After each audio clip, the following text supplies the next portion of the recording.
We are live. All right. Good to see you, man. How you been? Oh man, life's been pretty good. I've been well. That's awesome, I man. see you. Yeah. It's Came across your podcast, man, and like, dude, that's awesome. yeah, I appreciate it a ton. It's been a while since I've seen you for sure. Been a good couple years at least. At least. at least I guess since high school. So Yeah. it's been a while, Yeah. It's but been what, 7 years, 8 years? yeah, probably at least that. But I'm glad that you came across my podcast. And then I found you, I guess, again on Instagram and started reading your blog and was just like, I mean, I started like ripping through them. They are so good. Dude, I really appreciate that because like I second guess everything. Like Well, all right. So, what's your blog called? We can start with that. okay, all right. So the name of my blog, and I can't take credit for that. It was actually my girlfriend who gave me that idea. It's called From Chained to Changed, right? And so it's kind of uh, a mixing pot of different things. Like it's part me, um, part my story, and then part of like how my experiences have shaped my worldview. Hmm. Um, and really, it's just a place for me to like write out ideas and throw them out there into the internet. Yeah. Yeah. How long have you been doing it for? I started it a little over a year ago. Gotcha. Um, yeah, started a little over a year ago. But I've been writing for a couple years now. Yeah. Um, Well, you can tell. I mean, you can tell in your voice, like the way that things are written, it is eloquent. Like the language that you use is oftentimes very apt for, the subject that you're talking about. It's descriptive. So you're a phenomenal writer, much better than I am. well, dude, like that really means a lot. And like I always try and use words deliberately, Mm, because like I honestly believe that like language is the most important tool we have. Like it's literally how we shape and structure like not just our lives but like everything, yeah. like reality itself. Like there is nothing without words. um and like I just feel like we use them so carelessly, like because we have conversations every day. Yeah. Like we don't think about our words. um but I love writing, like, and I love language and the use of it, and I think it's a powerful tool. Yeah. Oh, there's no doubt about it. And I absolutely think that there's this piece of using words well and writing well and using words in the way that they're kind of needed to be used in order to convey a certain point that has almost kind of been lost on our generation in some ways, especially through the use of technology, where I mean it's the word when I'm texting somebody, I'm not concerned about the language that I'm using, right? Like, and there's a huge. I feel like there's a lot of that that's been lost where previous generations had to write all the time if they wanted to communicate with one another. But it's almost like language has been diluted a little bit. Oh, absolutely. Like you look at like social media is a great example, dude. Like the way we use language has been like it's almost like it's evolved, and it's evolved so rapidly that our understanding hasn't been able to to keep up with Right. the pace of change. um and I see it all the time, man. Like definitions are fluid now. Very much And so. right, and it's like honestly like that terrifies me, right? Because like when you're changing words, like you're not just changing the word itself, like you're changing the way people perceive that word and hear that word, Hmm. And it's like, all right, so you take five little kids, right? You teach them the word ball, okay? And you teach one kid that a ball is a ball as we understand it. Another one, you teach them that a ball is a different object. But then the other kids, you teach them that ball is a verb, right? To one kid, you teach him ball for him to understand it as run, Hmm. right? Another kid to understand it as lay down. And then like they hear that word and they don't understand anything, right? You're going to get Right. different reactions everywhere. And so like when you're in your own little corner of the internet, the words you're using with fluid definitions, and then you come out of that corner into the real world or in conversation with somebody else, like you can't even communicate. Yeah. And because you're talking about two completely different things, but you're using the same word. And like, I feel like we're seeing the ramifications of that in a lot of areas. Oh, absolutely. I think especially in politics. I think politics is a fantastic example of that for sure. Absolutely. Absolutely. So you said your blog is kind of like a melting pot of a lot of different things, and one of the things that you mentioned was kind of your story.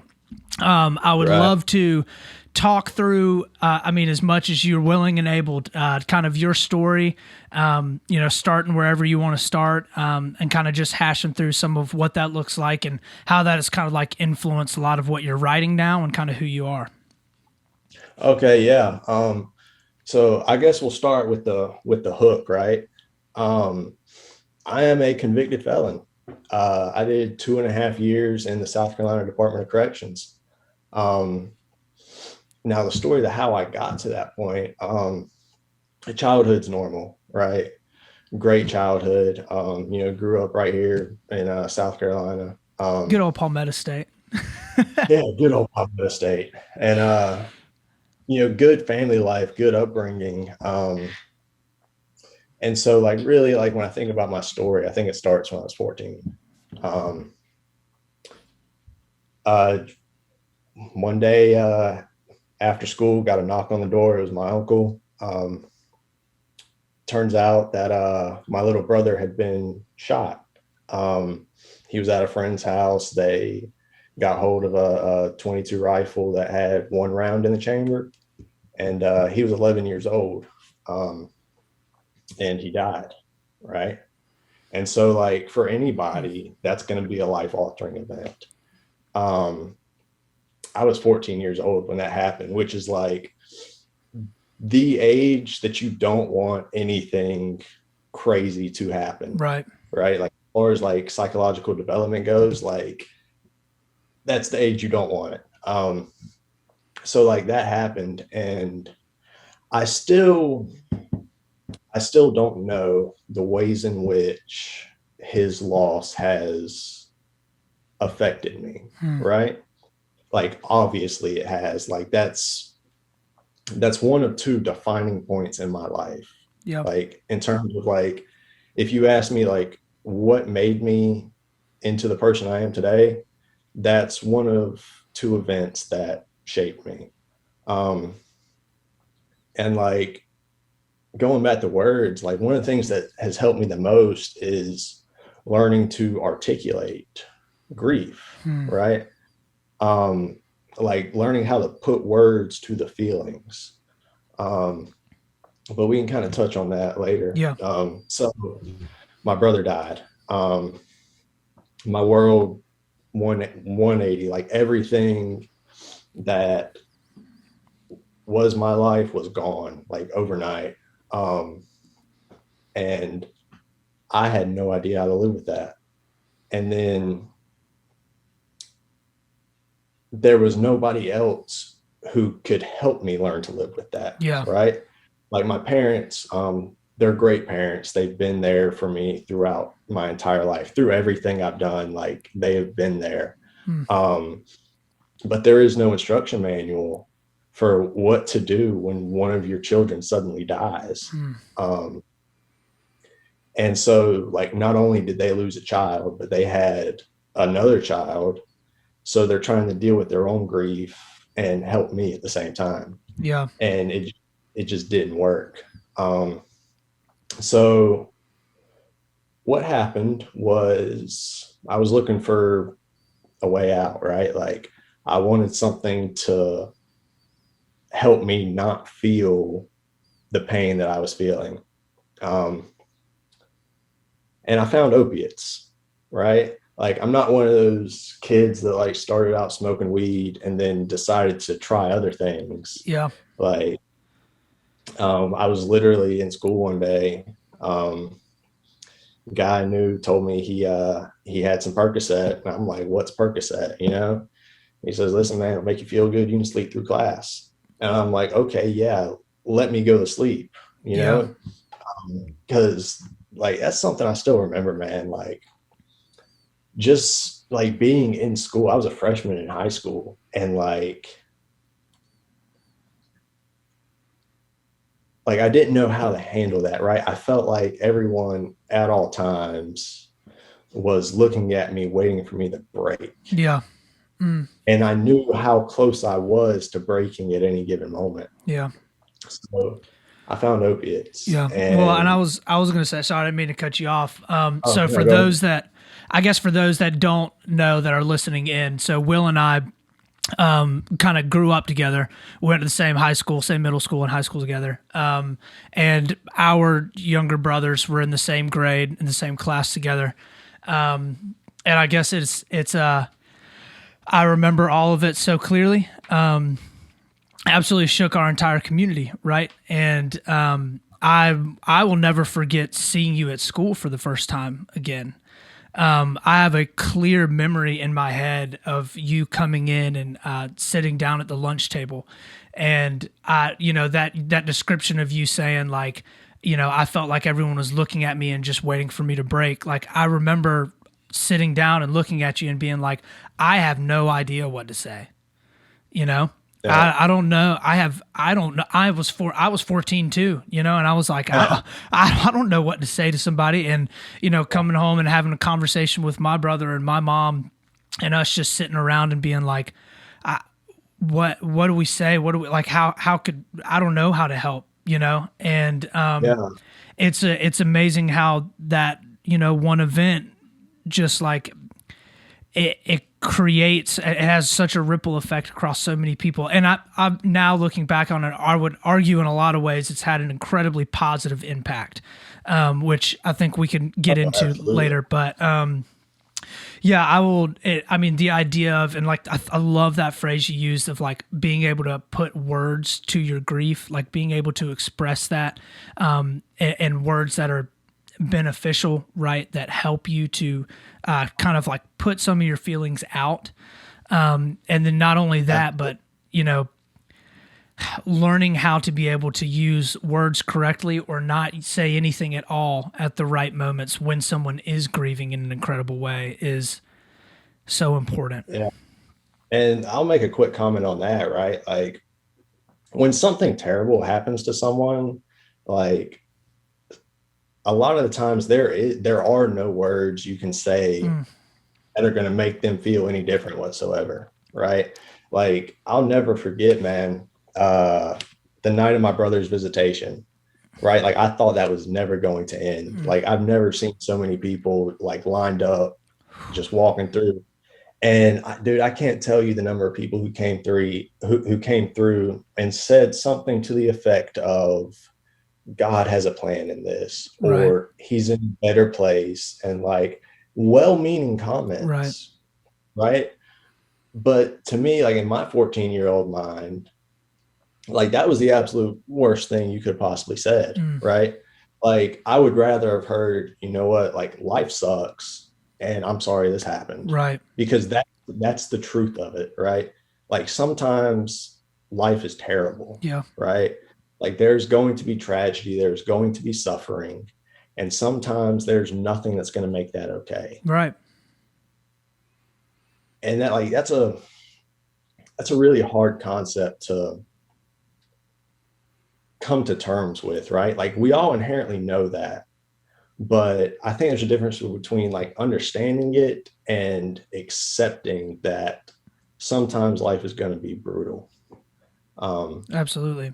And it's tough. And it's one of those things that, like, everything in us wants to deny, wants to fight against. Like, there's always this part of me in the face of incredible difficulty or upon hearing something that is incredibly tragic to always want to think, like, the world we live in isn't so bad, right? Is it as bad as it seems? Like, do terrible things like this actually happen? And the answer, of course, is yes. Like, we live in a world where horrible things happen every single day, and like understanding how to like take that in and not internalize it, right? And not, absolutely beat yourself up and destroy yourself over it as a result of it, but instead to, and look at it and just try and make some sort of positive change in the right direction is difficult to do, but it's a must, you know? Yeah, and like I think that's necessary, right? Like I think when tragedy does come, like you have to make something from it. Yeah. Because if you like that, to me, like that's the only power we have over the situation, right? Like the world is arbitrary, Mhm. like absurd things happen.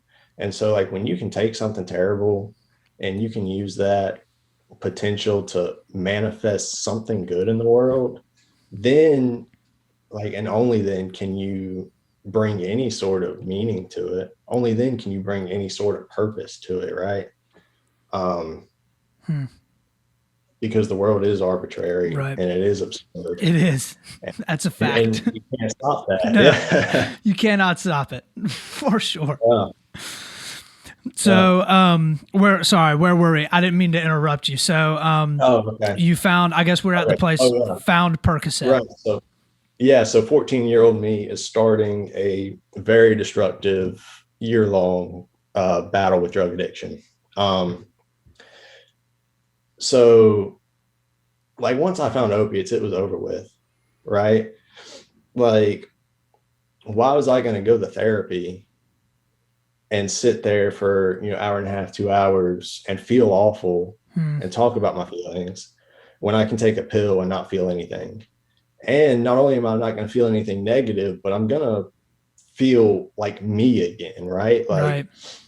Like for me to socialize, like in the aftermath of that, like I had to have a substance because otherwise, like my insecurities and my grief just felt so overwhelming that I didn't want to be around anybody. Hmm. Right. So for me to go to school and sit in class and have friends, like I had to have a substance. And that was how the next few years of my life went. And um, December of 2010, this is about 10, 11 months after my brother died. First night at Christmas break, um, wasn't going anywhere, wasn't doing anything, but I had a lot of pills and I was going to get high and play some Major League Baseball on my PlayStation. And took a wrong combination, lost track, woke up in the hospital. And that was the first time I overdosed. Hmm. And I didn't just like take one too many and go to Grand Strand and Myrtle Beach. Like I took a lot too many and I had to be airlifted to MUSC in Charleston. Yeah. And like I could have died. Yeah. Probably should have died. But like that had like no effect whatsoever. Like it didn't matter, right? Like my mental state at the time is like my brother is dead. Yeah. What else can happen? Yeah. You know? It's like that, like there was nothing else that could hold a candle to that. There was nothing that could scare me. There was nothing that it could intimidate me. There like I've lost the most important person in my world, Yeah. right? Like I've lost my best friend. Hmm. There's nothing else this world can do to me that's going to hurt me. So I didn't care, right? Yeah, I'm going to keep doing drugs. And you know what? Why do I really need an education when why? Like what's the purpose? What's the point in it all? And that's really when uh, the nihilistic viewpoint started showing up for me. Hmm. I grew up in a Christian household, and not just like Sunday morning church. I grew up with a Christian family, right? Yeah. We didn't just go to church. Like our family practiced the belief system, you know? Yeah. And like when Matthew died, man, like at first I tried to cling to God, right? But 14-year-old me didn't even understand the doctrine of Christianity, right? Right. I had my Sunday school education, I had my youth group education, but it was all surface level. And this is one reason why I will always encourage people to challenge your belief system. Whatever it is, attack it with everything that you have. Yeah.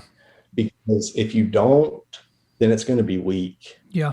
And life is not weak. And when life strikes and your belief system collapses, you're done. You're in a bad There spot. is no coming back from that. Right. You're in a terrible place when that happens. And that's where I was at 14 years old, right? Like everything I believed about the world had shattered. Yeah. And I'm sitting there holding the pieces, looking around for help, and there was nobody that knew how to help me. Hmm. Um, and so it really was like I was 15 at the time I overdosed, and I mean, like nihilism's the only word for it at that point. Right. There was there was no point to anything. There was no purpose to life. There was just nothing that had any value or meaning that was worth pursuing. So I continued down the road of self-destruction. Um, I dropped out of high school in 10th grade. Um, when I was when I was 17, that's when I found heroin, and started down that road. And like opiates, like that class of drugs in general, is bad enough, Yeah. right? And heroin is the unregulated opiate. Um, and like to this day, I have never experienced a more powerful feeling than a heroin rush, Hmm. right? Like people who've never been there, there's a tendency to look at addicts and like scratch your head and say, like, what the heck are you doing? You Right. know, like why would you do this to yourself? Yeah. And like that's because they have never felt that feeling before. And like there's a reason like human beings aren't meant to experience that level of pleasure. Right. Like I honestly believe that like it's just not a good situation. Um, so I moved on to heroin and I destroyed everything I touched. Um, I People who cared about me, I pushed them out of my life. If you stayed close, eventually I was going to hurt you in some way, shape, or form. Um, and I was not a good human being Hmm. at all, bar none. No moral or ethical standards whatsoever. Um,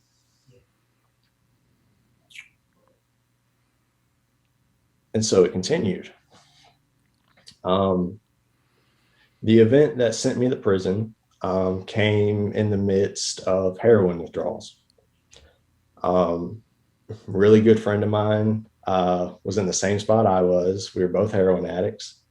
Um, we were both out of money. We were both 18 years old, and we both felt indestructible, Hmm. you know? Yeah. And like,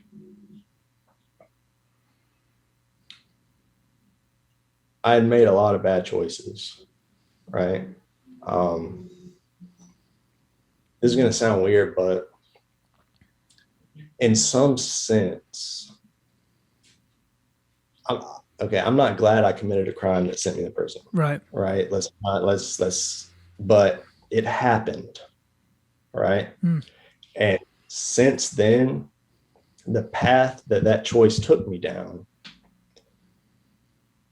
I appreciate what the experience has shaped me into. Um, Hmm. so what happened? Well, we were going through heroin withdrawals, and there were a bunch of ideas, right? Um, Steal something, get some money, yada yada. But then we thought, you know what? Let's cut out the middleman. Let's go straight to the source. So uh, we robbed a pharmacy, Yeah. right? Um, it wasn't violent, and I'm not saying that to justify it in any way, but that's what it was. There was no weapon, there was no physical threat. Right. We did our research, right? It's like a bank. Like, they're going to give you whatever you want, so you get out of there without getting violent. Right. So that's what we did, and we got arrested for it. I went to jail, bailed out, spent a year of my life on house arrest, wore an ankle monitor, Hmm. um, and I was offered a very light, almost get out of jail free kind of sentence. I went into a program called drug court, which is basically like an intensive outpatient drug rehabilitation program. Right. Um, so I entered this program with a 10-year sentence hanging over my head. Um, and I did really solid for about 6 months, relapsed on heroin, overdosed again. Hmm. Um, and did good for a little while longer and relapsed again.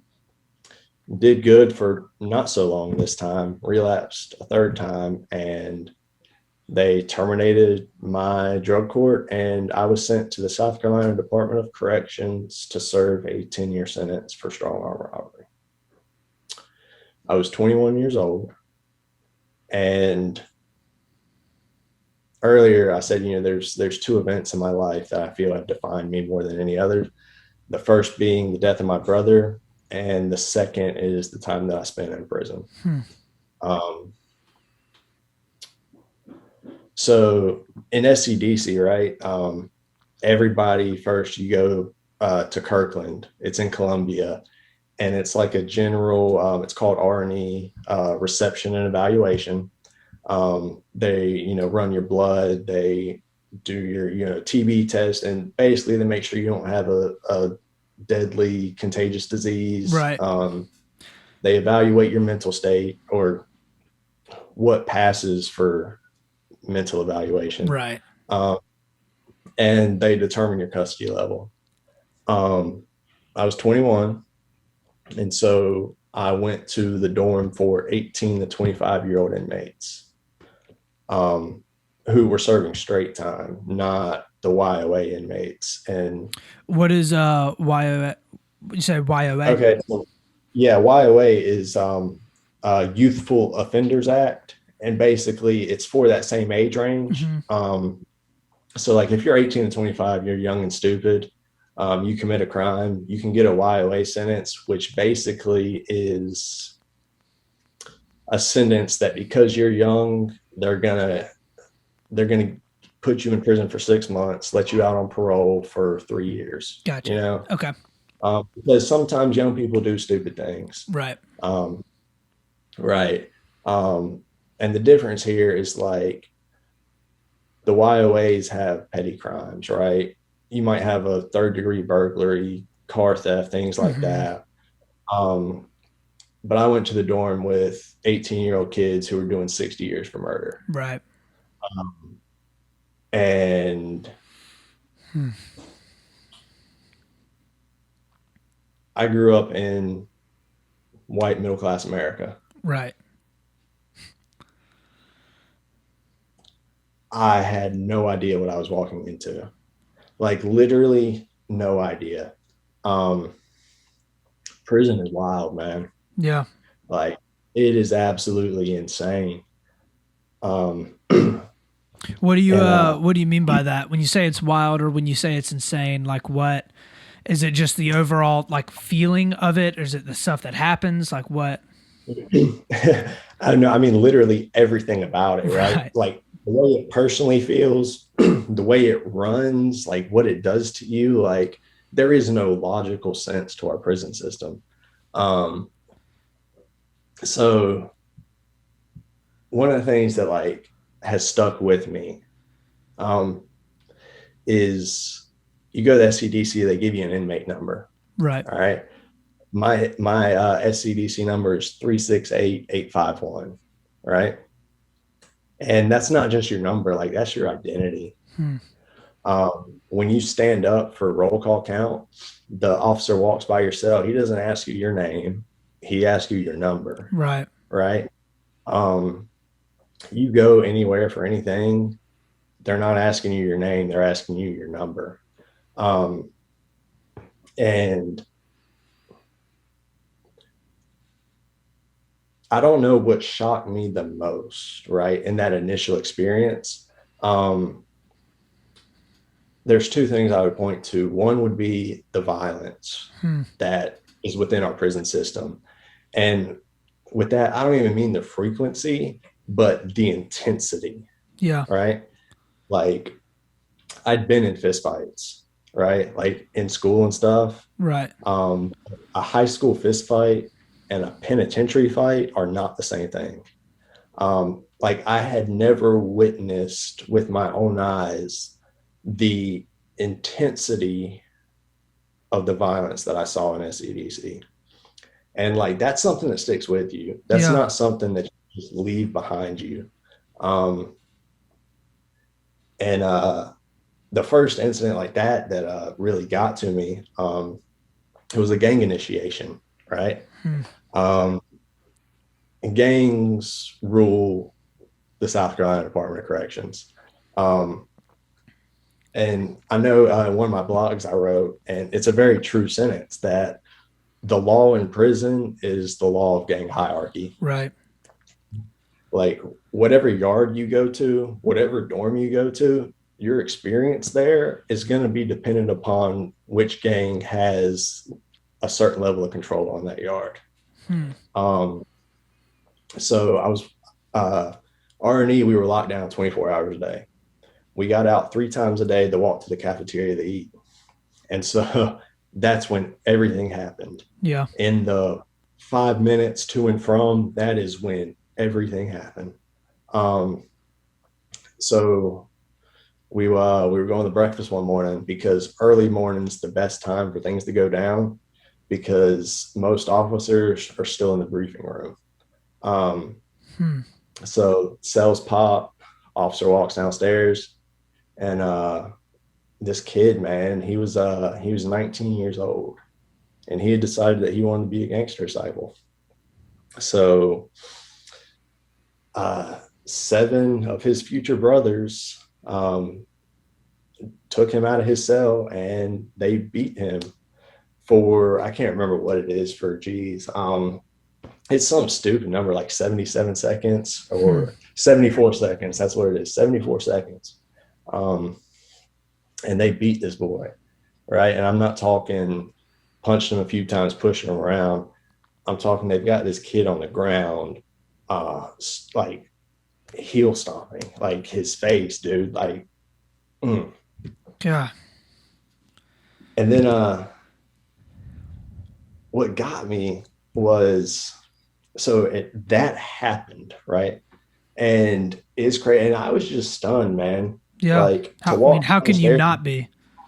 right? And like to walk down the stairs to go to breakfast, I've got to walk by that, you know? Mm. And so I'm just kind of chilling, like waiting to see like what's going to happen here. So the dude's counting, he's tapping on the door, 1 Mississippi, 2 Mississippi. He finally gets to 74 and they stop. They try and pick him up off the ground and he's not getting up. I mean, he is out, right? But there's blood everywhere. He's leaking, Yeah. and we can't have that, right? There can't be evidence, right? I mean, his body's evidence enough, but we're Right. going to clean everything up. So we would change uniforms twice a week, and what would happen is people would keep their old uniform for situations like this. So now we go get the old uniforms so we can mop the blood up, take them to the shower, rinse them out, come back until we can wash all the blood down the drain.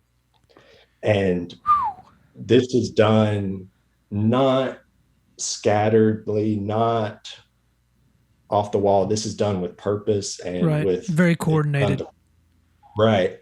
Um, so yeah, R&E shocked me. Um, And then the other thing about prison that stuck with me is the dehumanization you experience. Right. Well, Right. I was gonna ask if you felt when you said earlier that you didn't have a name, you had a number. right? When you said when they walk up to you and they're walking by your cell and they ask you what your number is, they don't ask you your name. If you go anywhere, they don't ask you your name, they ask you your number. Do you think that that is purposeful to dehumanize the people that are in prison, or do you think they're just trying to keep track of everybody, right? I think they can justify it by trying to keep track. Right. All right. But honestly, like, it has to be to intentionally make you feel less than human. Yeah. Because there's no other logical reason for it, right? Because consider this. You've been on a yard for 15 years. All right. Every officer that comes in every day, yeah, they know you. Why do they need to ask you your number? Right. They know your name, they know who you are, but you still have to stand up and recite that number. One of my cellmates at Kershaw, he was 67 years old. He had been in SCDC since the late 1970s. All right. He had a life sentence. Yeah. Every night he had to stand up and recite his number. And he'd been at Kershaw for 7 years, Yeah. So like, that's purposeful. Yeah, absolutely. Absolutely. And so when you get to R&E, right, one of the first things they do is they shave your head bald. And like, for me, like, that was the moment where I was like, oh crap, I'm in prison. Yeah. Like, when they shave your head, that's the moment. Yeah, like watching my hair fall, I'm like, oh crap. Yeah. Like, this is real. I'm not going home tomorrow. Yeah. Like, I'm stuck. All right. So they shave your head. In prison, everybody wears the same thing. Right. Right. Same uniform. Once you get out of R&E, there's rules and regulations, right? Like, your hair can't be longer than a 1/4 inch. It used to be you can't grow beards. I think they changed that rule. Right. But all of these rules to keep you confined. Right. And so, like, one of the things I couldn't figure out, right, was why does everybody want to join a gang? Right. I was going to ask that. So I'm glad that you're answering that. Right. Okay. So, like, for me, I didn't go to SCDC with the intention, okay, yeah, like, I'm going to join a gang, I'm going to get in, this and that. Several times the opportunity presented itself, but I never had the desire. Right. And the reason being was because of what I saw at R&E. All right. In today's day and age, we talk a lot about race. Right. Well, I can tell you this. All right. This is a fact. You can take this to the bank. If you're white and you walk into prison without a gang affiliation, you're a target. Yeah. All right. Because there's this idea in the Department of Corrections that white equals weak. You're prey. And to make it even better, when I went to R&E, I was like 145. I was small and I had no idea what the heck was going on. Yeah. Right.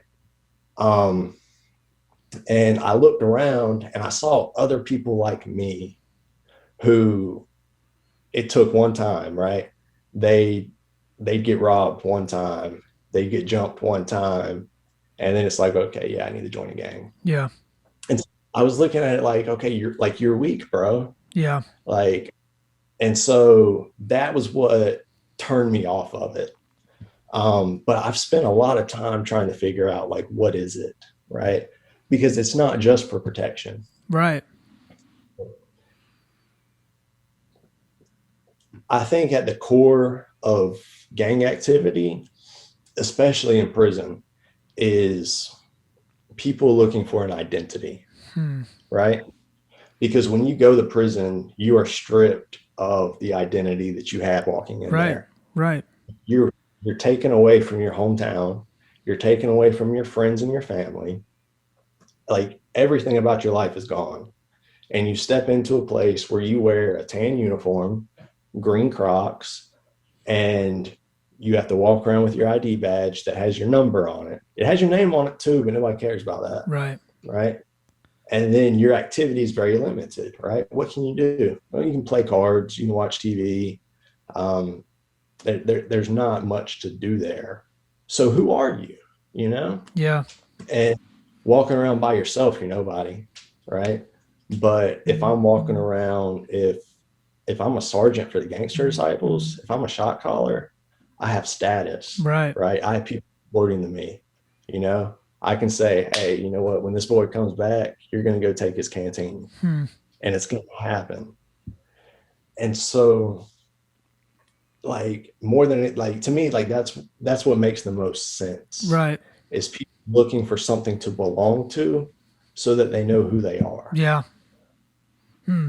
And not only that, I feel like there's so much of this like human experience that is so dependent upon community.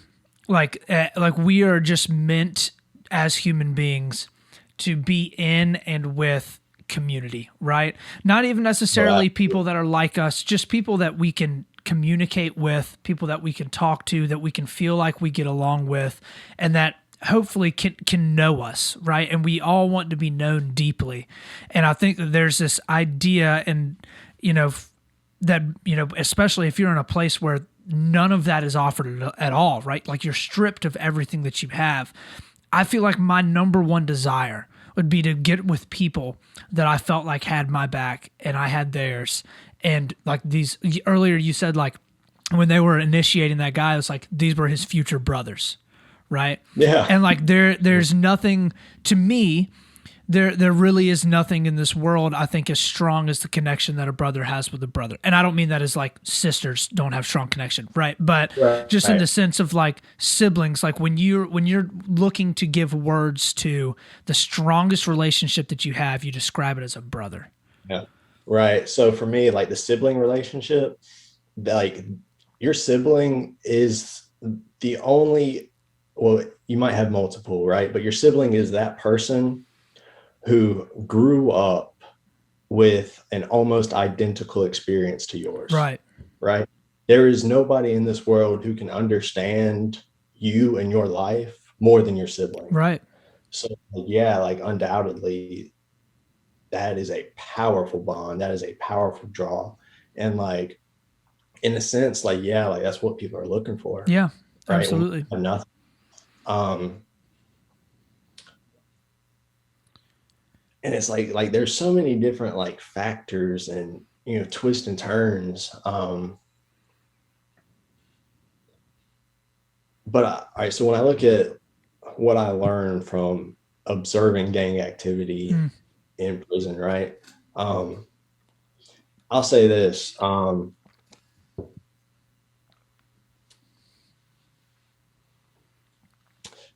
The most dependable group of people I met in prison, right, are people that our society would absolutely demonize, Hmm. right?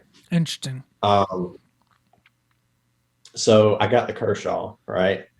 This is a big boy yard, level 2 STG yard. STG stands for Security Threat Group. Okay. Basically means you get sent there if you've been flagged for gang activity, or if you've had a disciplinary charge. I got a disciplinary charge. Hmm.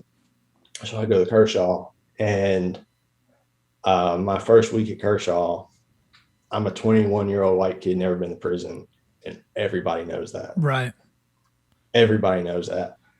So my first week, go to the canteen, come back, and I get back to my cell, and there's some people waiting on me.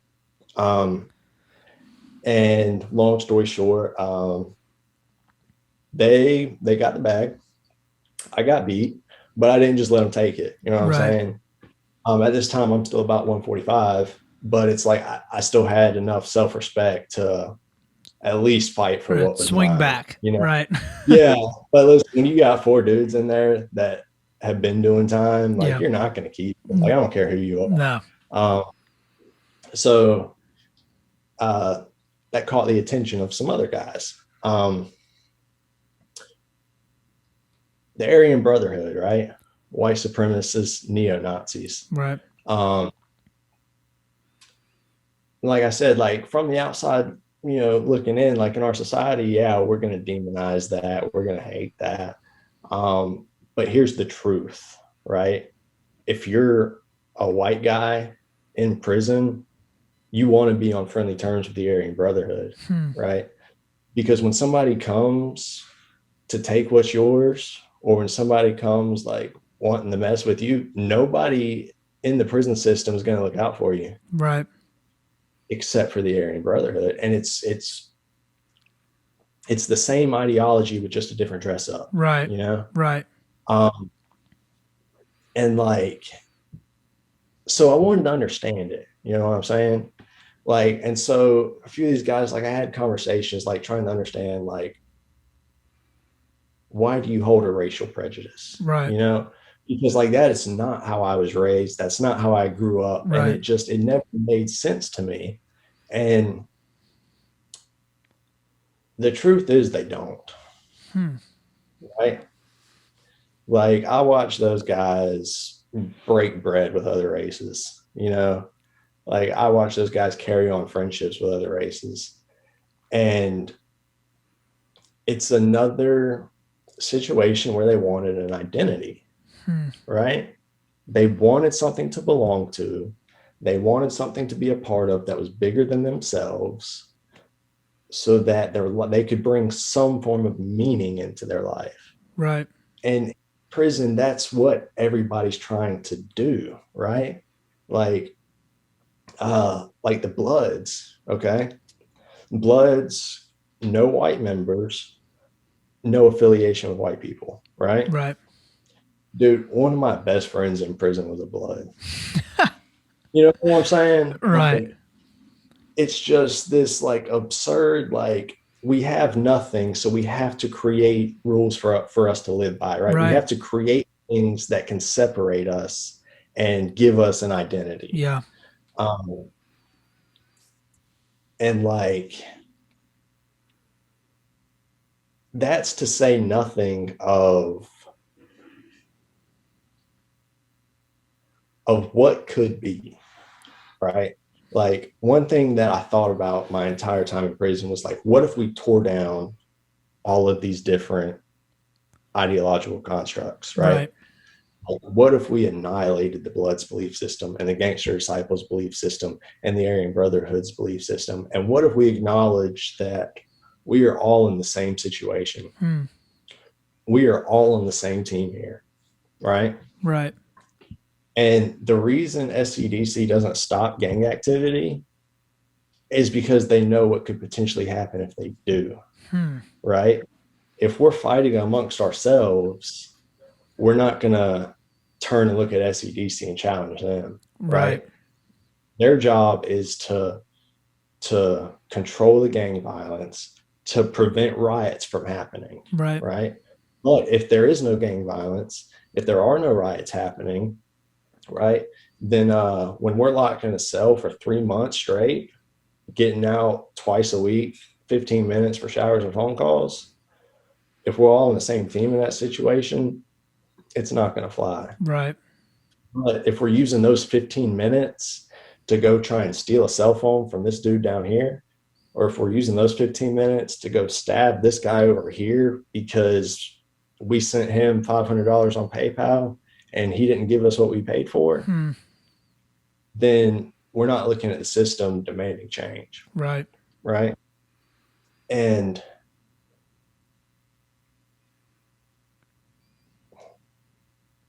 the worst part of everything relating to prison is that as a society, we are leaving our fellow human beings behind that wall to suffer for no good purpose, right? Hmm. Because prison doesn't rehabilitate. My first day at R&E, this guy, he had a life sentence. He comes in and he gives sort of like a welcome to prison pep talk, right? Right. The idea behind it is like, hey, you're here, it sucks, but make the most of it. God loves you, right? Right. Uh, and so he came off with this statistic, and I didn't believe it at first, right? That the South Carolina Department of Corrections has an 85% recidivism rate. And what that means is 85% of the people who go to prison and get out are going back for a second time. God, That is a terrible number. So it's I'm looking horrible. around my entire time and knowing that 8 out of every 10 people I meet, 8 of them are coming back. Um, and at first I couldn't understand why, right? Like at first, like it literally made no sense. Like day one, I've already decided I'm never going back. Right. If I make it through this, never in my life will I even think about doing something that would bring me back here. Um, but yet 8 out of 10 are going back. And again, like as a society, like the way we have demonized drug addiction and the way we have made it not just acceptable, but the way we have made it a good moral thing to do to unleash retribution, right? Yeah. Like society says, well, they're criminals. Like, what do you expect? Criminals are going to commit crime, of course. Drug addicts are going to do drugs, of course, right? Right.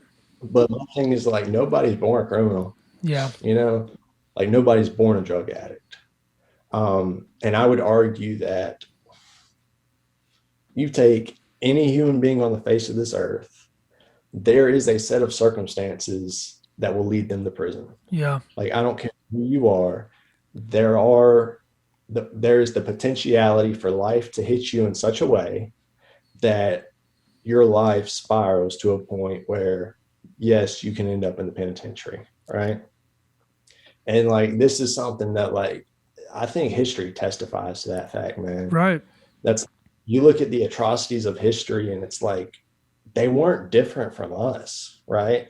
Like the Nazis and the Soviets, like Maoist China, it's not like they're not some other form of being, like they're human beings. Right.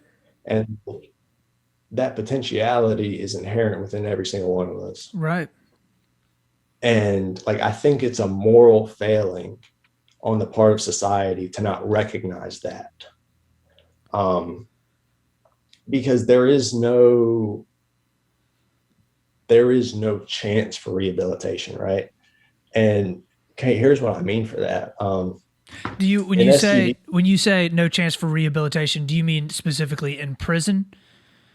yeah, like Okay. there is no Okay. yeah, there is Okay. no opportunity. There is a chance. There's absolutely a chance. Right. I mean, I'm living proof of Yeah, I that, was going to say, I feel like you've got to be at least a decent example. Yeah.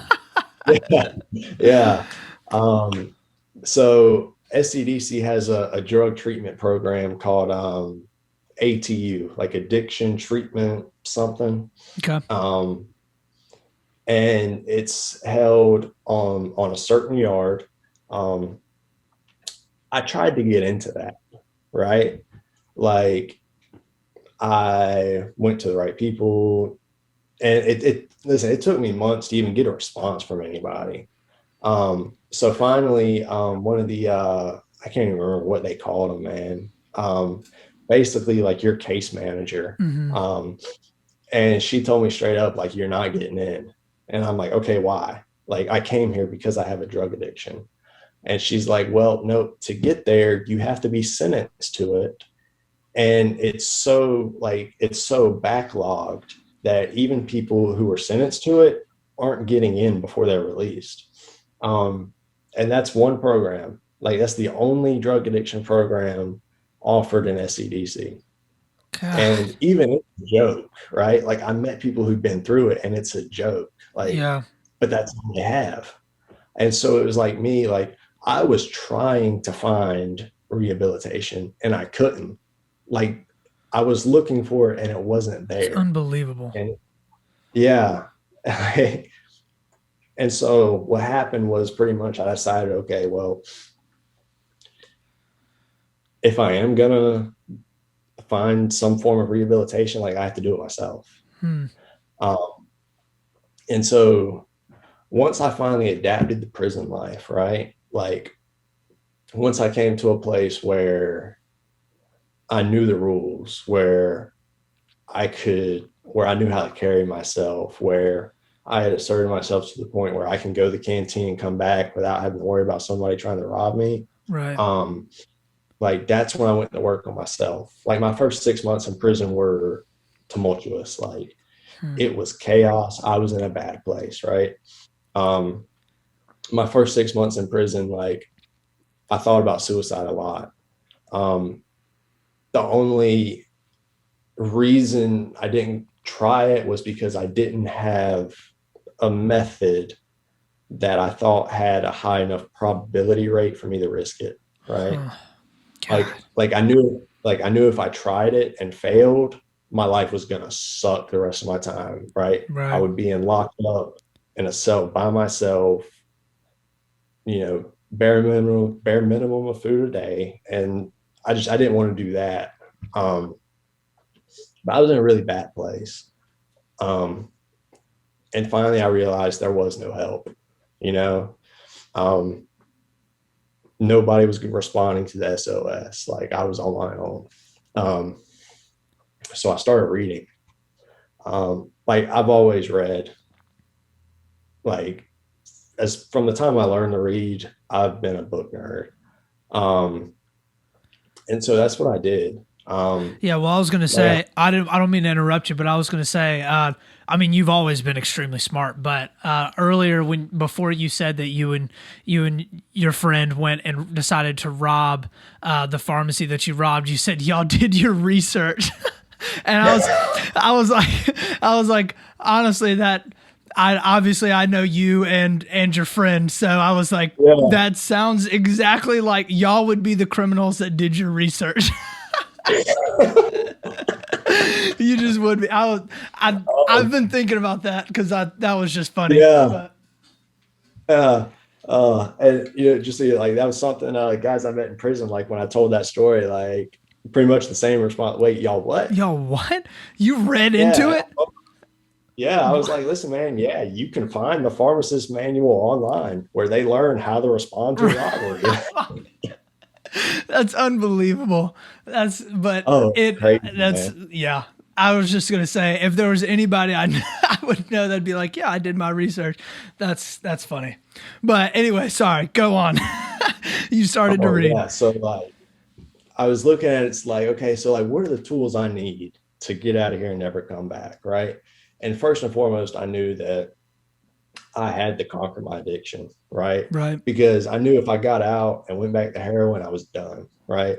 I'm either going to die or I'm coming back to prison. And I had the resolve to die before I ever went back. Hmm. Um, and at this point in time, I didn't particularly want to die, right? Like I said, I'd adapted to prison at this point. Um, I wasn't okay, but I could see a light way down at the end of the tunnel. Right. Um, and so I started looking for answers, right?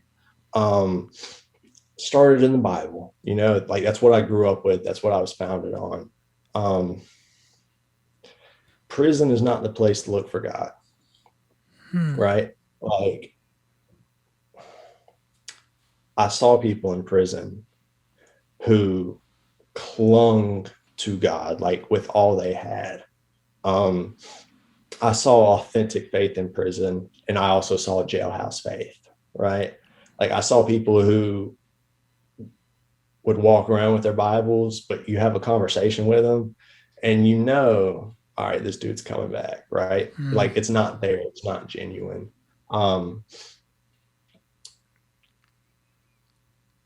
and you look around you in prison, and it's like there is nothing that says there is a loving and merciful God there, Right. right? Like, the reality is like you're in a world where you can get stabbed over a roll of toilet paper, right? Like that's your reality. The reality is you're in a world where you cannot step out of your cell for 4, 5, 6 months at a time. Right. Um, and so I felt like that's not quite going to do it. So I got to find something else. Hmm. Um, so I got into philosophy, right? Because there has to be something higher. There has to be something bigger than me that can pull me out of the mess I've created for myself, right? That was the question I was trying to Right. answer. Um, and uh, one thing I did, right? Like every now and then we would get to go to the library, right? But you might not see the library for 2 months, right? You could check out 2 books at a time. And I knew if we got to go, I might not be back for a long time. So what I did was I paid people to come with me, right? Huh. Listen, you come with me to the library. I hand you 2 books. You check them out. We get back. I pay you a honey bun or a soup or whatever you want. Right. I'll give you $2 worth of canteen to come check out 2 books, right? So in my cell, dude, I had stacks. I had Kershaw's library in my cell. Like, yeah, yeah, That's so like, funny. dude, I'll never forget. I can't remember the officer's name, but she was the one that ran the library. And when I got there, they had a great books of the Western World collection, right? Never been checked out, right? Not a single stamp in the back. All right. Well, we walk in there one day and there's 8, 9 of us, and every single one of us is walking out with books from the great books of the Western world. And we're walking out. She goes, I know y'all ain't reading that. I don't know what you're doing with it, but y'all reading it. Oh, And meanwhile, they're all getting paid off by one guy. Yeah. Yeah, because I was reading, dude, and like that's what saved my life in prison, right? Like every single day in prison, there was the temptation to wake up and start hating the world.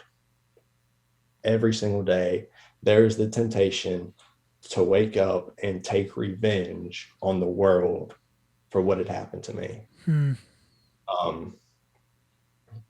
And I just like I knew that if I let it, prison would make me a monster. Right. Like I knew that. I know it like I know my name. Prison has the potential to make you into a monster, not a bad person, someone that will live their lives to take revenge on being, on reality. Yeah. And that scared me. Yeah. You know? Yeah. Well, it's terrifying because I'm sure you probably see it with all of the people that you're in there with. Like there's probably so many people that give into that temptation while they're there. Yeah. Like you don't stab somebody over a roll of toilet paper. Like that's a real event, by the way. Like I saw it happen. 2 roommates, dude thought his cellmate stole his toilet paper. So dude was sitting on the bench on the rock in the middle of the dorm, and his cellmate walked behind him with a knife, and I mean just went to town. Golly. Right. And like that wasn't about a roll of toilet paper. Right. He was taking revenge on the world for what he felt like had happened to him. Like there's nothing else that makes sense. He wasn't insane. He wasn't a psychopath. He was taking revenge. Right. And I didn't want that to become me. So when I opened up those books, right, like when I looked into Aristotle and Kant and Hegel, like I wasn't like reading to learn. Like I was literally reading to save my life. Yeah. Right. When I read Hannah Arendt's Origins of Totalitarianism, I was reading that to save my life, right? Because in that situation where I had been victimized because of my race, I glimpsed the potential within me to take revenge for that. And I did not want that to happen. So I wanted to understand what takes people down that road. And I did. Yeah. Because like I said, I wasn't reading to learn. I wasn't reading so I could sound smart, so I could impress people with this fact and a quote from this philosopher. Like, no, like I'm trying not to die and I'm trying not to become a monster. Yeah. Like it was that serious. And by the time I left prison, like I felt good, you know, like I felt like I had been away from heroin for so long that I was going to be okay. Yeah. But what I did was I underestimated that anger that I was holding on to for every single minute I spent back there. And I came home and it's like, I still don't have the words to properly describe it, right? Because it's not like in an instant when you feel angry, like it was my state of being. I was just mad. And it took me, I don't even think it took me 2 weeks to relapse. Huh. After 2.5 years in prison, I relapsed within 2 weeks. Overdosed again. Because well, the heroin had changed up. Like everything's cut with fentanyl now. Hmm. So overdosed again. Um, and it's like I had tried to assemble this belief system, right? Like to where I could justify my time in prison and believe optimistically that I could have a future, Right. right? But I came home, I was 23 years old, right? I had a GED. I'm a convicted felon, no job. And I'm looking around and it's like everybody I had known had passed me by. Hmm. And it's like, it's not that I'm not keeping up. It's like, I'm not even in the race, you know? Hmm. Um, and dude, when I relapsed, I just felt so low. And like the belief system I thought I had assembled in prison, it just came crashing Yeah. down, dude. Collapse. When it, yeah, when it met the real world, it didn't stand up. Um, and because my belief system didn't stand up, I didn't stand up. And I finally came to a point where I was like, you know what? Like, I just don't want to do this anymore. Hmm. You know, um, and you know, when I've talked to people about my suicide attempt, right? Like,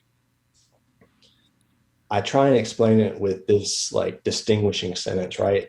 It's not that I wanted to die, but rather it's that I just didn't want to live anymore. And that might not make a lot of sense, but that's the best way for me to describe it, right? Um, I was just looking at life, man, and it's like, you know what? Like, if it doesn't get better than this, if I just sat in the penitentiary for 2.5 years to come home to this, Yeah. like, Why? well, yeah, like, why is that Hmm. worth anything? Um, and I couldn't find an answer to that. I couldn't answer the question to like why. Um,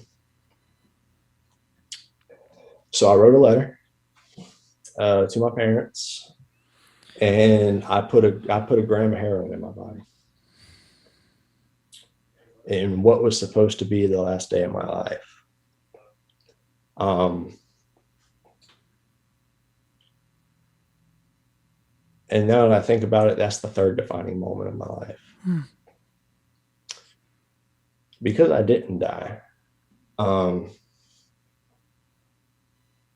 well, in a sense, like yeah, like a part of me did die that day. Physically, no, obviously. Um, but yeah, like I think in a very real sense, like a part of me, like yeah, I did kill a part of myself that day. Um, and I think what I killed that day was the part of me that had started to hate the world. Um, so that happened, and I came home on parole, right? Which means I'm still under government supervision. So I'm sitting in the hospital and I can't leave Right. because my parole agent had placed a hold order on me. Um, and I ended up being sent to a program called Life Recovery. Um, it's an inpatient program, right? It is in J. Reuben Long, which is the county jail. Hmm. Um, and it's hey, you're a drug addict. We're going to try and help you get your life together.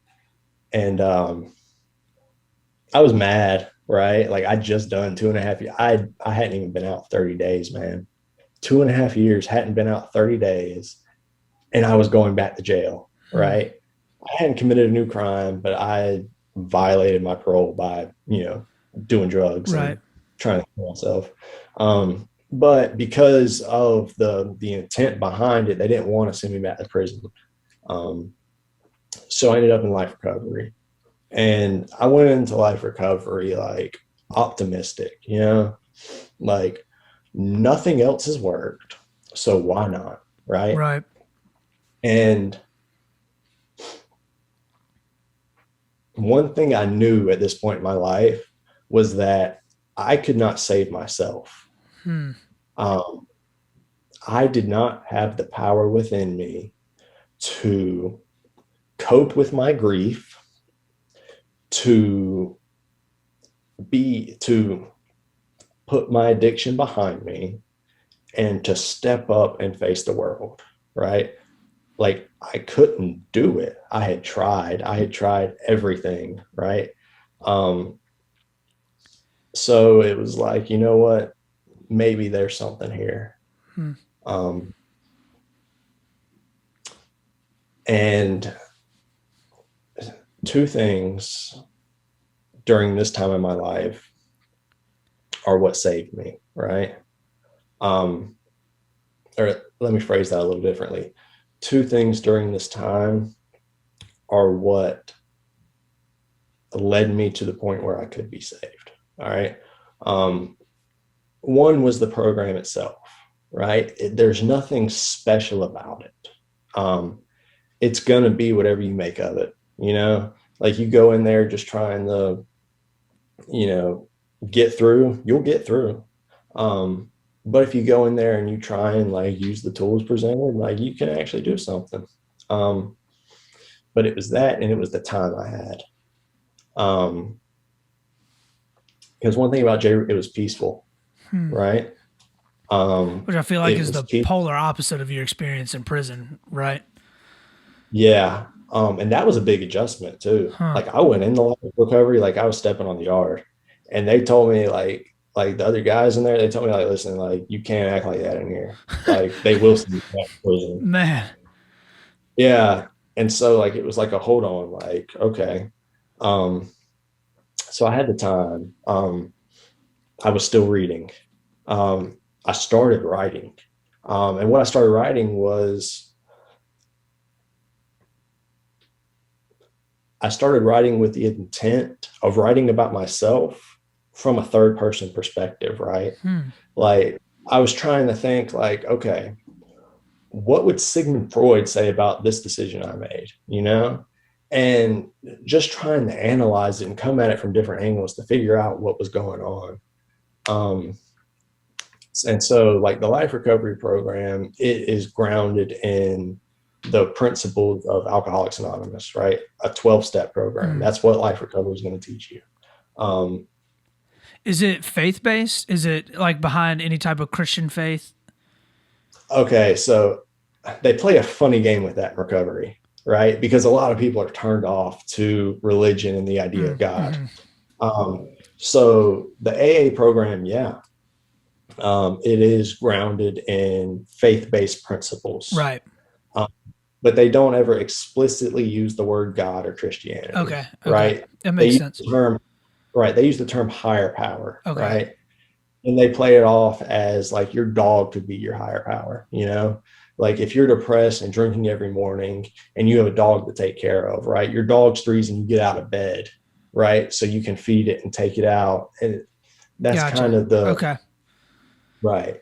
Um, so the first step in the 12-step programs is something along the lines of came to believe that we were powerless over our addiction and our lives had become unmanageable, right? Right. And I'm like, okay, yeah, like I can get on board with that. No doubt I'm powerless over my addiction. And obviously I can't manage my life. I was out less than 30 days and here I am, Hmm. Not only did I relapse, but then I decided to try and kill myself. Something's wrong, Right. that I can't fix. Um, and then like the second step is uh, came to believe that a power greater than ourselves could restore us to sanity. Um, and that's the one that tripped me up, right? Hmm. Because like through all this time, I never stopped asking the God question. Right. Um, and like I'd read, I hadn't read every book that Nietzsche wrote, but I'd read his, must reads. Like I'd read Beyond Good and Evil. I'd read The Antichrist, Twilight of the Idols. I'd read Schopenhauer, like these towering intellects, or Right. sorry, Yeah. these towering intellects who said, you know what, there is no God, there's no room Mm-hmm. for God in the universe. Um, and part of me just never bought it. Um, and so like I'm in this weird place where it's like everything I've worked on for the last few years had been working to build a belief system that worked, that I could live on without God. And then I'm looking at the factual evidence of my life of what that had led to. Right. Um, and so I was in this really weird place. Um, and like I'd gone all over with the God questions, right? Like I'd gone from a place where I didn't believe there was a God or anything transcendent to a place where it's like, who cares if there is, Right. right? I'm going to do what I want to do because this is what my life has been, If you're not happy, so be it. Um, and I'm never one to tell people what to believe, right? For me, like all I care about is why do you believe it, right? Right. Like, did you inherit your belief system? Like, did you just adopt it from your parents, or did your friends bring it in and you thought, okay, cool? Or like, did you wrestle with it, right? Like, to me, Mm. that's what matters. Right. Um, and so all I can speak of is the belief system that saved my life, right? Is in a very profound sense the only thing I've ever experienced that is real, Mm. right? Like no atheist I have ever read has presented a structure that is real, that I can take and adopt in my life and live on. Um, and I can tell you the book that led me to a place where I was willing to say, you know what, maybe there is something to God, right?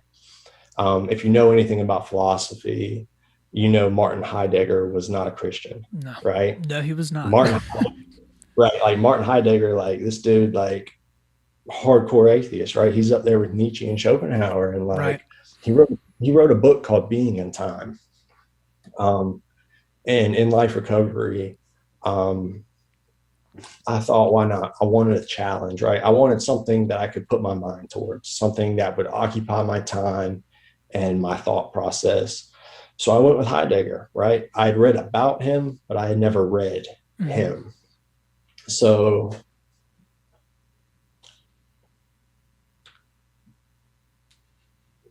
Being in Time is the book that led me to a place where I can say, you know what? Yeah, like absolutely. I do believe in a God, right? And I do believe that there is truth to the Bible. Like it wasn't the Bible itself, it wasn't Sunday school, it wasn't Christians coming into the jail that took me to a place where I would be willing to go down that road. It was an atheist Huh. that took me down that Which road. was probably the absolute opposite of his intent when he was writing the book, Uh, right? yeah, no doubt. And like I didn't just say, okay, you know what? I didn't like pray the sinner's prayer and say, okay, I'm good now. Like, Right.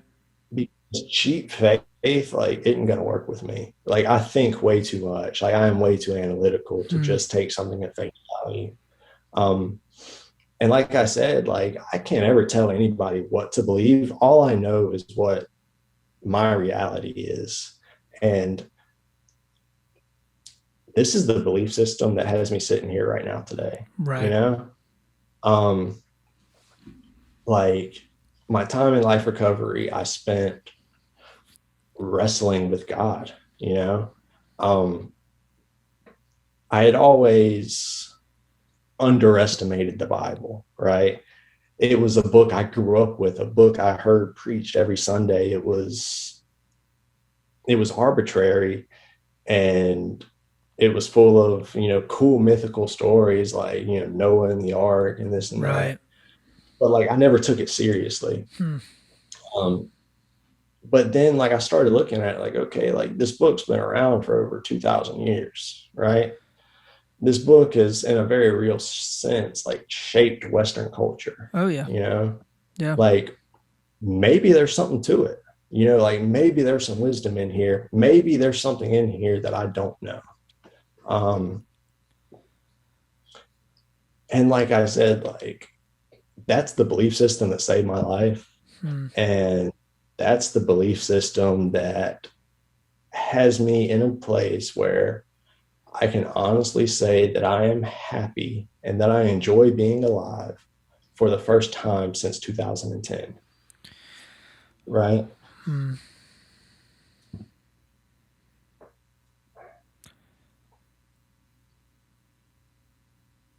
And the journey to get there, like it's not probable, right? No. It's not like I intentionally took my mind to places that would discourage me from pursuing any religion whatsoever. Like I did that intentionally because I felt like religion had failed me, Right. right? And so like I've thought about like what would I say to people who are like questioning their belief system, right? And to that I would say maybe it's not the belief that's letting you down or failing you, but maybe it's the way you've been taught that belief, right? Maybe it's those responsible for helping you in that belief who have let you down. Um, because to me, like there's more truth in the metaphysical structure of the world presented by Christianity than anything I've ever read, right? Like nothing. Marxism sounds cool, right? Like On it paper. sounds, it sounds like a fantastic idea. Like, man, wouldn't this be great?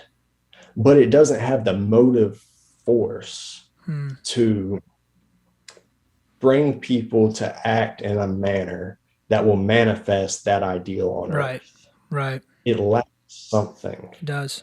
Um, and like to me, like there is no idea that I can live my life on, right? There is no idea that's going to keep me sober, right? There is no other idea that's going to keep me alive. Um,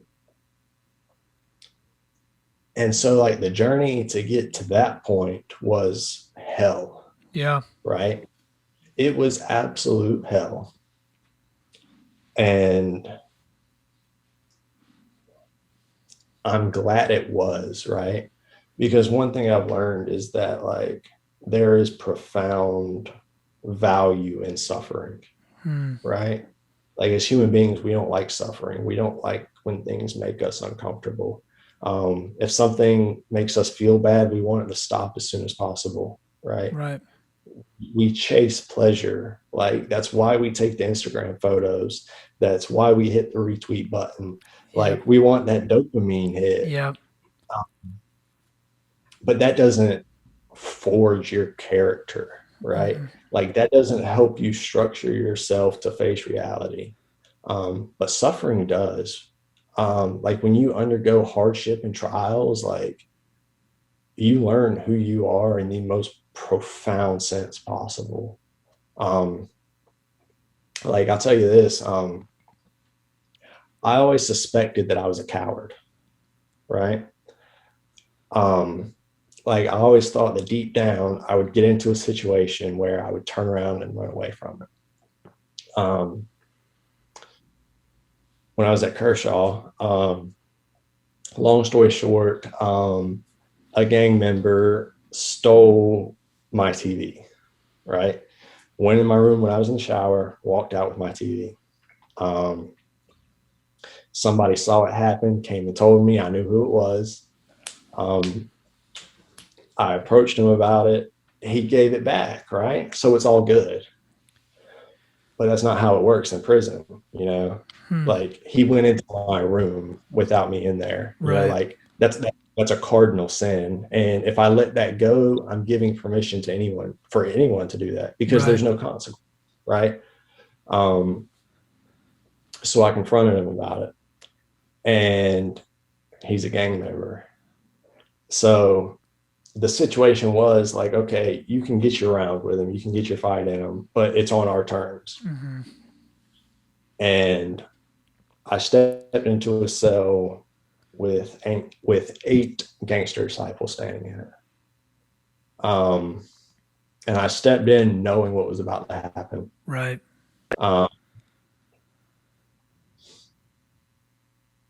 But I stepped in, you know, and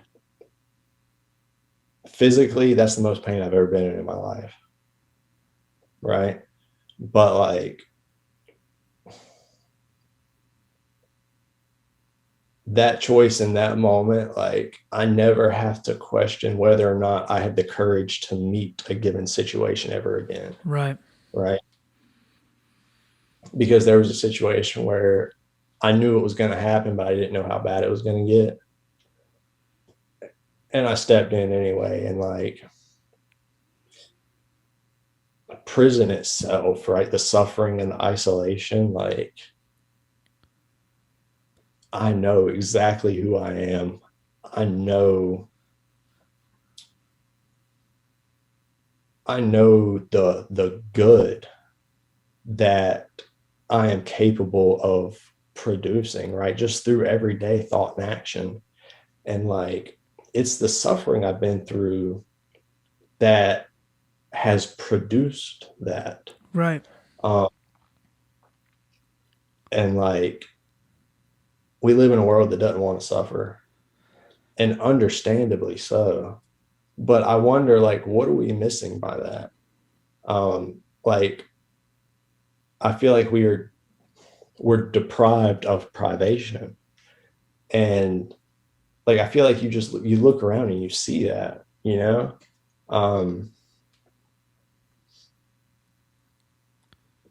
But like, and I can only speak for me personally, but it's like, in a very real sense, like, I wish it hadn't happened, but it did, and I'm grateful for it. Right. Yeah, absolutely. Well, I think that obviously suffering is incredibly uncomfortable. I mean, just objectively so, but there is also this portion of suffering, this portion of difficulty that allows you a completely new and different perspective that you never would have had without the suffering actually being there. And it's interesting that I think you're saying a lot of this because the Bible talks a lot about suffering. It's one of the big subjects of the Bible. And what is, to me, incredibly interesting about the Bible and about Christianity as a whole is that it almost purports that suffering is necessary, and not that suffering is something that you should seek out actively, but suffering is something that you should almost be joyful for when you encounter it. And see, like, I think there's truth in that, right? Like, when Jesus says, to take up your cross and follow me, like, I don't think that's metaphor, right? Like, the cross is literally a symbol of suffering, Right. you know?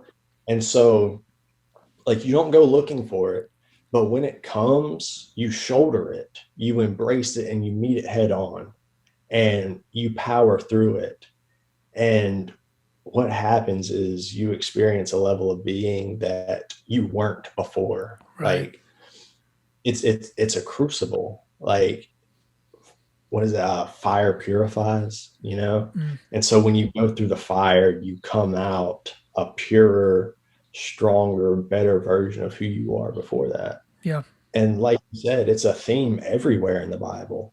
And like, I think to reach like what a human being is supposed to be, right? Like, we all have an ideal, right? And like there is worth in the life of every single human being, right? But I also think there is a nobility to what it means to be human. And that's not something that everyone just has inherently, right? Like, I feel like that's something you have to step out and chase, Hmm. right? And part of achieving that sort of nobility, that dignity of what it means to be human is to not just like go through trials, but to suffer and to use it, right? Like there's potentiality in everything. And in suffering, there's a dual potentiality, Right. right? Like it's like the expression make you or break you. Like that's what suffering's potentiality is, Yeah, right? absolutely. It can break, it can shatter your world, it can tear you down, but it can also make you something that you never thought you were capable of. And it's only by undergoing that deliberately and courageously that you can ever achieve like anything of worth, right? Like when it's all said and done, like the world's not going to remember how much money you made or how high you rose in your job. But if you suffer with nobility, right? If you walk through fire and embrace life because of it, like if you look to your fellow human beings and say, like, listen, like this is what we're supposed to be, like, I think that's when like humanity's at its brightest. Yeah. It's not self-serving morality, you know, it's not changing your Facebook profile picture to support a movement. Like it has to be real and it has to involve sacrifice of some sort, you Yeah, know? absolutely. Yeah, and sacrifice in so many ways is key. It is. So let me ask you this then. And we've gone from the very beginning, kind of where it all starts with Matthew passing away. And then we are kind of at the place where you're at now, post prison. You know have found the Lord. You're growing. You're moving towards that. When reflecting on your time in prison, as you know, kind of in a lot of ways, the second like big factor that kind of changed you. What you talked a lot about it, but like, what do you think are things that the criminal justice system in America needs to improve on in order to make more stories like the 15%, right? The people like you that are not a part of that 85% that end up continuing to go back over and over again.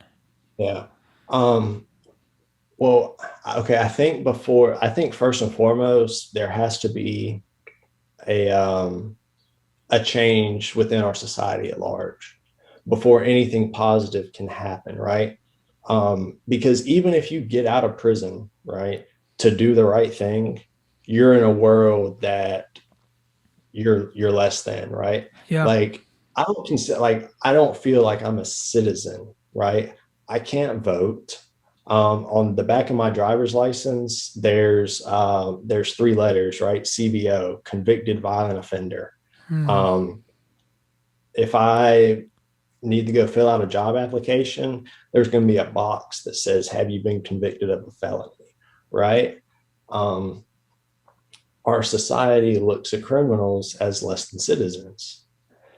And as long as we hold on to that attitude, like if we don't acknowledge that a human is a human is a human, then there's going to be people trying to turn their lives around who are going to be so discouraged by the obstacles they have to climb over that it's going to fall apart. Like I was lucky, right? Because I had a support system coming out, right? Like I have a fantastic family structure. I have a good community structure. Like I had something to fall back on. But dude, so many people I was locked up with have nobody Right. and nothing. So when they get out, they're going home to nothing, and they're going home to a society that doesn't want them. But as far as like rehabilitation, like what needs to happen, education. Hmm. Like if we can start educating our prison population, we'll change the world. And I don't say that sentence lightly, right? Um, the United States incarcerate, like we have like the X largest, population in the world, right? But per capita, we incarcerate like, I dropped the statistic. Well, we have the highest But incarceration percentage per capita in the entire world, right? yeah, per capita, and it's something like higher than like the first like 10 countries combined per capita. Oh Like, man, I just read it. I think it's the top 22. yeah, it's something crazy. But so anyway, like we've normalized incarceration. We have a prison system that is set up for profit, right? Hmm. The private prison industry is $1 billion industry. And like what that means is corporations have a financial incentive to not only send people to prison, but to keep them there and to keep them there for a long time. Right. Like as far as politics goes, nothing makes me angrier than that right It's there. unbelievable. Like, It uh, blows my mind. It is so infuriating that even that uh, the idea that even a privatized prison system would even like come close to making sense. But and I think a lot of it though kind of harkens back to what you're talking about, where it's like a lot of felons and a lot of people that are especially drug addicts are is absolutely lumped into that category where they're viewed at as less than human or less than citizens at the very very most, right? And there's this idea of we can privatize our prison system and let's at least make some money on these people that are less than worth less than everybody yeah, else. yeah. And it's like the question that like has stuck with me is okay, think about the manpower we have sitting in the American prison system. Right, unbelievable. Like, like what is that potential, right? Like, what if they were to become productive citizens? What if they were to come to a place where they could turn around and contribute to society, right? Right. Like, like what could we as a country be capable of if we were to reach into our prison system and turn that into productive citizens that we could help to boost our societies, Right. And but if you start educating prisoners, right? Because so many have a narrow worldview, right? Like there's so many people who've never left their hometown, right? All they know is the street. All they know is the gang that they grew up with, right? Like they don't know anything different. And so one thing I found, right, was like in prison, I always talk to people like I believe you were capable of understanding what I had to say, Right. right? Like I never like intentionally dumbed it down to a comprehensible level. And what I found more often than not was it wasn't people saying, "Hey, yeah, listen, that's too much," but it was more of the sense that they wanted to be able to understand, right, Yeah. what I was saying, what I was talking about. Um, and at Kershaw, I started a book club, right? Hmm. Um, That's awesome. yeah, That's awesome. yeah. I started a book club, and I started with the book Gates of Fire. Um, we ended up with 3 copies, so it had to be like passed around. And the reason I chose that book was because everybody in prison thinks they're a warrior, right? But for the wrong reason.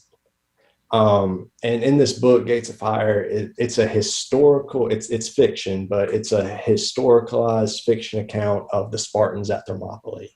Huh. Um, and you sort of grow up with a Spartan boy as he goes through his training into becoming a Spartan warrior.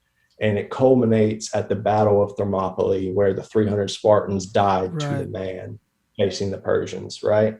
And I'll just say this, like, I will recommend that book to any and everyone. If I had it my way, it would be mandatory reading for every boy at age 16.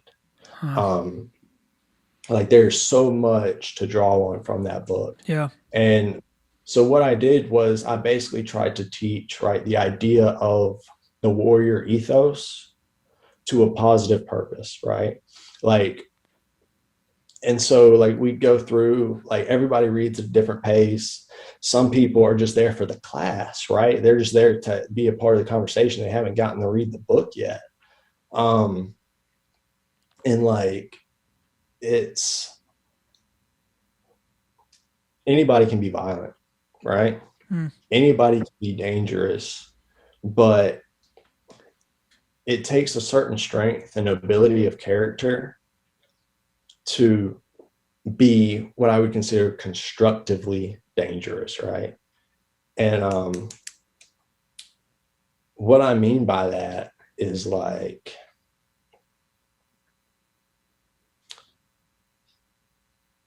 how do you take risk, right? How do you step out into the chaos that is life and produce anything resembling order without the mindset of a warrior laying somewhere in there, right? Right. Like there is there's a challenge to that Yeah. because it's easy to back down when life presents challenges. Um, and so with these guys, my challenge to them, right, what I was trying to get them to take up the warrior mantle for was to better themselves, right?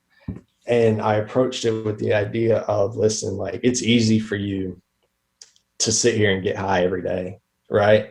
It's easy for you to waste your time doing nothing, to waste your time at the card table, right?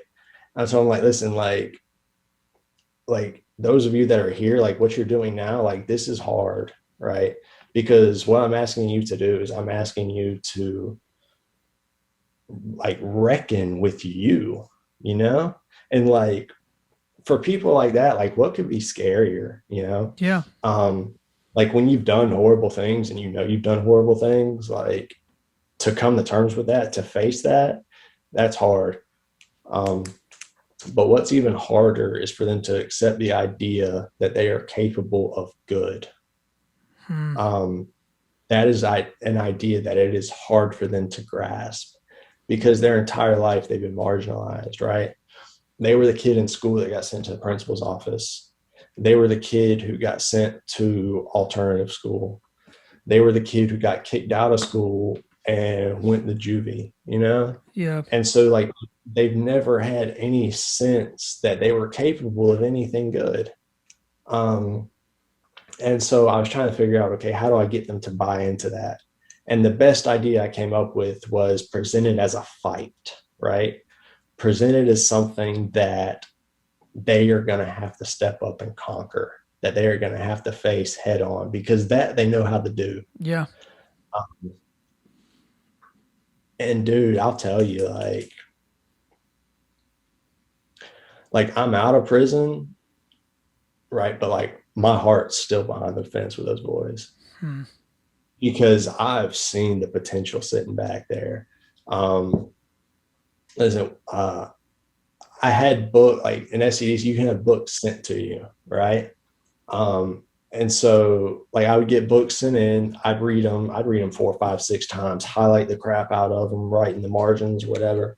And you know, people would ask me like, you know, like what are you reading? You know, tell them, you know, I'd let people borrow this and that. And uh if I was very protective of my books, right? Like I I mean, want you to make have to sure be. you're gonna, yeah. yeah, I want to make sure you're going to take care of it. And but when I started coming up to parole, man, like a couple people asked me about a couple different books, and I was like, you know what, man, you can keep that, right? Um, I gave one book away. It was called Escape from Freedom by Eric Fromm, and Mm, in that book, basically, it's Eric Fromm taking the tools of psychoanalysis to look at the problem of authoritarianism, right? Like trying to answer the question of why human beings submit to authoritarian systems. Um, it's a complex book. It's a heavy book, right. especially for somebody that doesn't read books, doesn't understand ideas. Um, but I was talking about that book, and one of my buddies, his name's OB. He asked me if he could have that book, right? Well, I gave it to him, and I got a message from him on Facebook about 4 or 5 months ago. He's still in prison, um, but he sent me a message on Facebook saying that he finally made it through that book, and when he did, he wanted to find me on Facebook and let me know that he finished it. Because I told him I'd give it to him on the condition that he read it cover to cover, right? And That's fantastic. yeah, like he's early 30s. He's been a gang member since he was probably 12, 13 years old. Um, he's got some time, but one day he's coming home, Right. right? And dude, there's potential in him, just like there is potential in every single inmate back there. Right. Like Well, and when, that's what makes me, it makes me think a lot about like how I, mean, I think you said like you talked about education, like educating people that are in federal prisons or in state prisons, like whatever it looks like. But how? What's the best way to tap into that potential? Right? Is it just give these guys a bunch of books? Like what is the best way to be able to help them feel, because they're not lazy, right? Like no, right, there's a reason why he took that book. It took him however long, read it cover to cover, and wanted to make sure that you knew, right, that he mm-hmm. read through that book cover to cover, right? These people are not lazy. They're people that they're incredibly passionate, right? They're passionate about Mm-hmm. sometimes maybe things that they probably shouldn't be passionate about, right? But they Yeah, are, but they are people that are driven, right? They're not procrastinators. Like they are, they want to be able to see the things that they want to get done. And so, like, how do you tap into that potential? and you know what, like that right now, that's the question.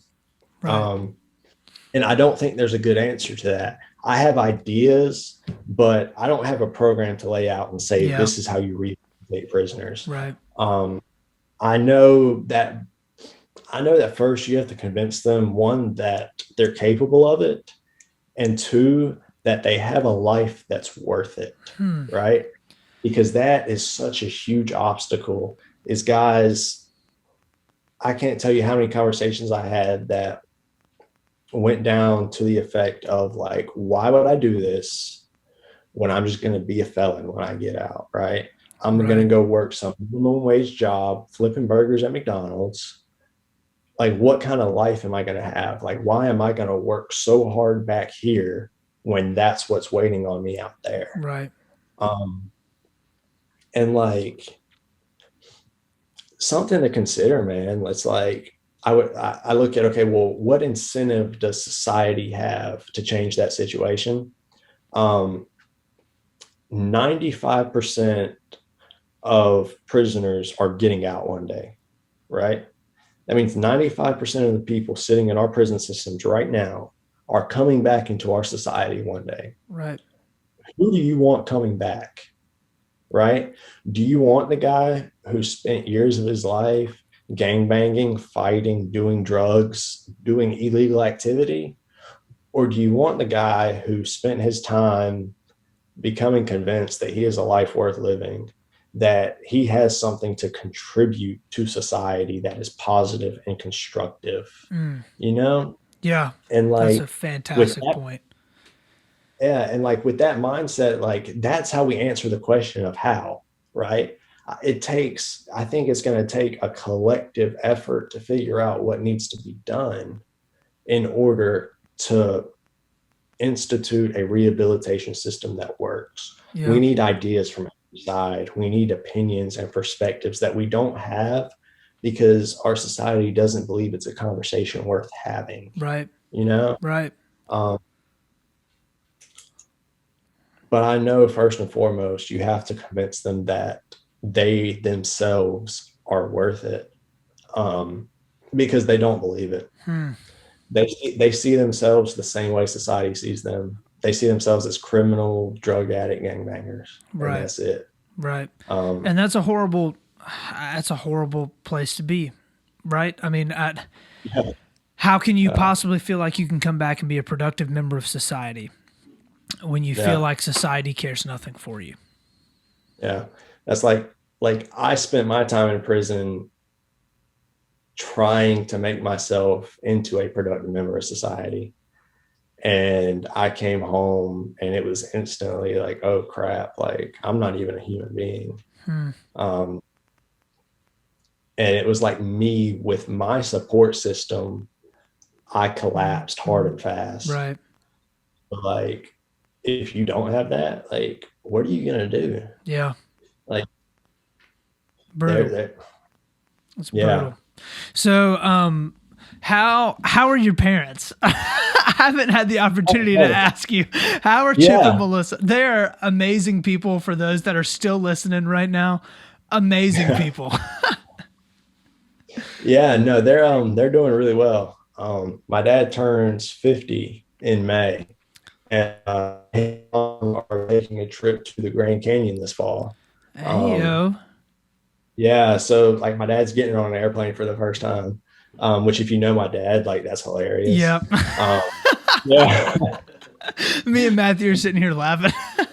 yeah, yeah. So that's exciting. But life's good, man. They're doing Yeah. well. Like, That's so awesome to hear. It honestly, so I guess there's this part of me that I think in some of ways, as we kind of wrap up, because we've been going for like 2 hours right now, which is wild. oh, That blows yeah, my mind. But I, I don't know. I can't even say how happy I am to like be sitting here and talking with you because I guess there's so many times I think talking to your mom and talking to your dad where like prayers that I have had and that Matthew has had and our mother yeah, has had for you specifically. And yeah, I don't know, man. Being able to see you happy and doing well is an incredible thing to see, and knowing that your family's doing well is it's yeah, encouraging to say the least. yeah, So yeah, I it warms my heart, like man, like you don't know for sure. yeah. Like, dude, like straight up, like when I was writing my suicide letter,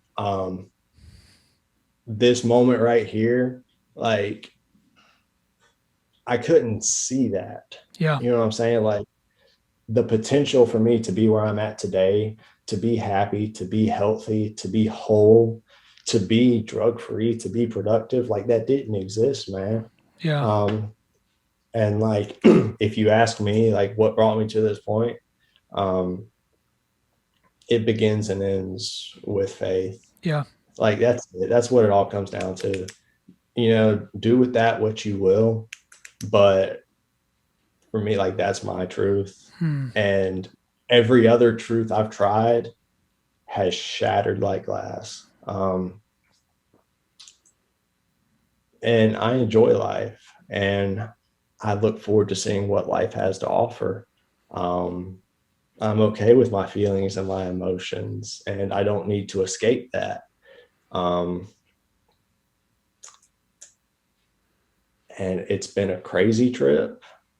It has been a depressing, dark, dangerous trip, but it has been a trip well worth it. Yeah, And like, if anybody takes anything away from this, I would want them to walk away knowing that, like, whatever you've got going on, whatever you're looking at, whatever life's throwing at you, like,